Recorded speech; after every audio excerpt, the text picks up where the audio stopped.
are, you could think of it as the resolution tractions on three faces of a cube. So the two components relative to this coordinate system are in the plane, so they're the shear stress. So the total shear stress on a surface is the resolved tractions of these two components, and then there's a normal stress component across that face. But there's three such faces, and because of Newton's third law, there's an opposite set on the backside that counterbalance that.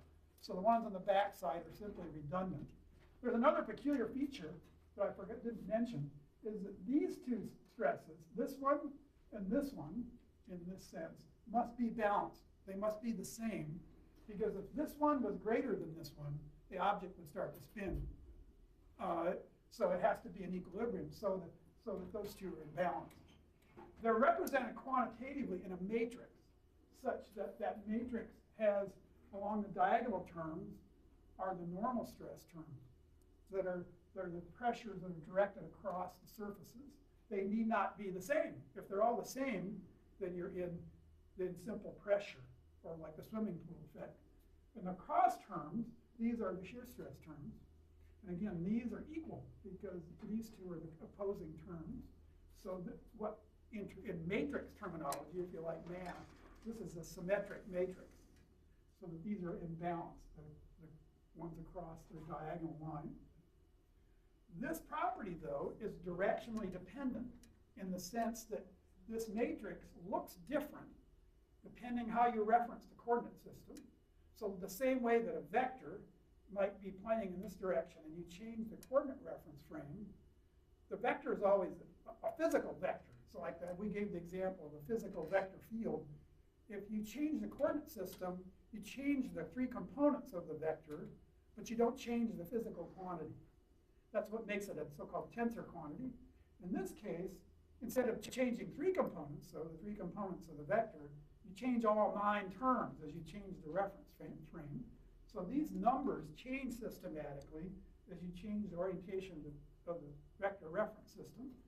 And you could show theoretically that there exists one and only one set of coordinate directions in which you can diagonalize this matrix such that the off-diagonal terms are 0.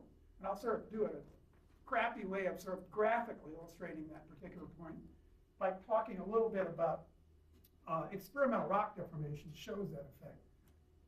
Remember, there's a strain ellipsoid that's easy to understand qualitatively in the context of finite strain as the shapes related to the stretches.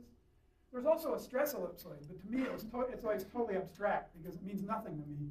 It's just bigger in one dimension than the other, but it doesn't really tell you much about the characteristics of that cube as you rotate that.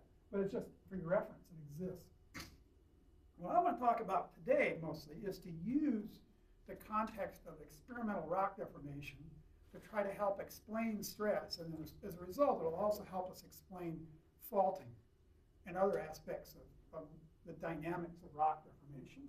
So the rock deformation experiment apparatus, we don't have one here, or rock squeezing, if you will, is an engineering, it was originally developed by engineers to do tests on materials to look at their strength.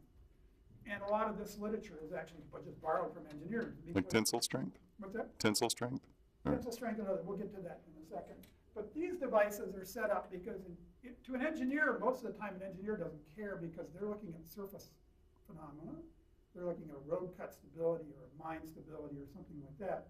So they would do their experiments sometimes in so-called unconfined conditions, which is the surface of the Earth. Only if you're deep in a mine might you worry about the confined strength of the material. But for geologists, we do a different kind of experiment in which you confine the specimen and place pressure on it, the rho GH effect, with depth. And the experiment's done in a very special way, where the material is placed this is still just the same apparatus. There's a confining load that's placed on the specimen, and then there's a ram that drives the specimen one way or the other. Here's a better illustration of the effect.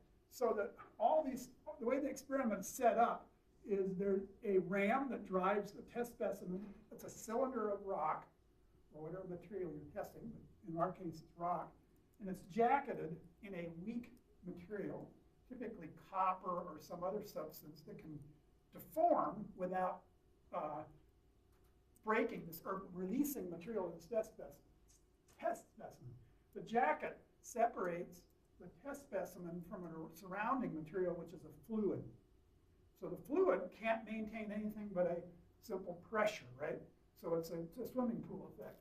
So the loads, the important point of this is that the loads on the sides of the test specimen, it's a cylinder, are equal in all directions because it's a fluid pressure.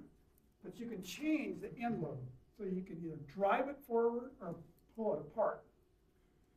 It's important to realize, though, that a compression experiment, all the stresses are contractional because you're under pressure and you're driving it forward.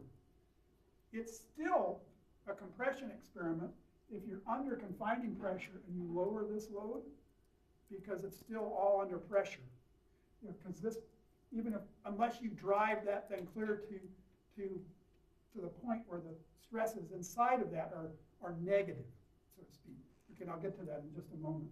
But the point is you can run an experiment in contraction or extension, but typically because you're under a confining load, it's still under a compressional condition, which is what the Earth is in general. The only time you can go into true tension is if you really, truly physically pull on the specimen, rather than just release the load in that direction. And that's called a tensile experiment, or tensile strength experiment. And they're actually typically done a different way because this apparatus isn't very good at doing that. It's easier to do the experiment a different way. So let's see, why do we do? I stole these from, I went backwards, I think. What am I doing here? So I'm not going forward. There we go. It was just sitting there. So this is what happens when you do an experiment. There are various things that can happen. Materials can break, they can partially break, or they can just barrel like this, in which case there are the materials flowing, here are the materials breaking. And all of those kinds of experiments are done.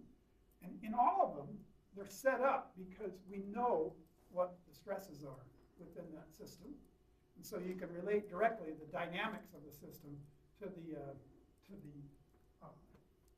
result of that particular experiment.